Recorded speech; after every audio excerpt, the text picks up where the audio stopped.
வணக்கம் ஃப்ரண்ட் டூச் மக்களே.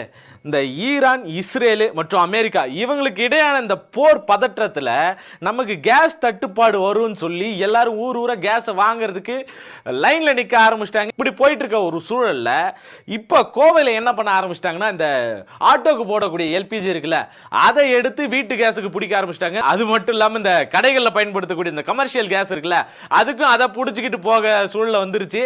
அவர் ஃபோன் பண்ணி, அண்ணா என்னால் இவங்க தொல்லை தாங்க முடியலண்ணே வாங்கினேன் கதறிக்கிட்டு இருக்காரு ஒரு பக்கம்.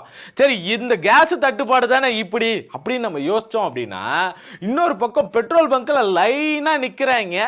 ஃபுல்லா அவங்க நின்றுகிட்டு இருக்காங்க. என்னடா அவ்வளோ பெரிய இது பெட்ரோல் தட்டுப்பாடு வந்துருச்சா அப்படின்னு நம்ம யோசிச்சோன்னா, பெட்ரோலோட தட்டுப்பாடு வர்றதுக்கு இன்னும் ஸ்டாக் இருக்குன்னு சொன்னாலும், ஸ்டாக் எப்போ இருக்கோ இல்லையோ இவங்க சொல்றதெல்லாம் நம்ம நம்ப முடியாதுன்னு சொல்லிட்டு அவங்க எல்லாரும் ஒரு பக்கம் லைன்ல நிக்க ஆரம்பிச்சிட்டாங்க. எல்லாரும் டேங்க் ஃபில் பண்ண ஆரம்பிச்சிட்டாங்கன்னு பார்த்தா, டேங்க் ஃபில் பண்றாங்க. ஒரு பக்கம் 25 லிட்டர் கேனை எடுத்துட்டு வந்து ஒரு ஐயா ஃபுல்லா போட்டு, கீழே உங்களுக்கு வீடியோ வரும், அதில் பார்த்தாலே தெரியும்.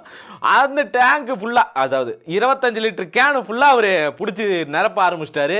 நீங்க இது வரைக்கும் டேங்க் ஃபில் பண்ணிட்டீங்களா, இல்லை கேஸ் எல்லாம் புக் பண்ணிட்டீங்களா, என்ன ஏதுன்றத கமெண்ட்ல சொல்லிட்டு போயிடுங்க. போர் பதற்றம் உங்களுக்கு எப்படி இருக்கு?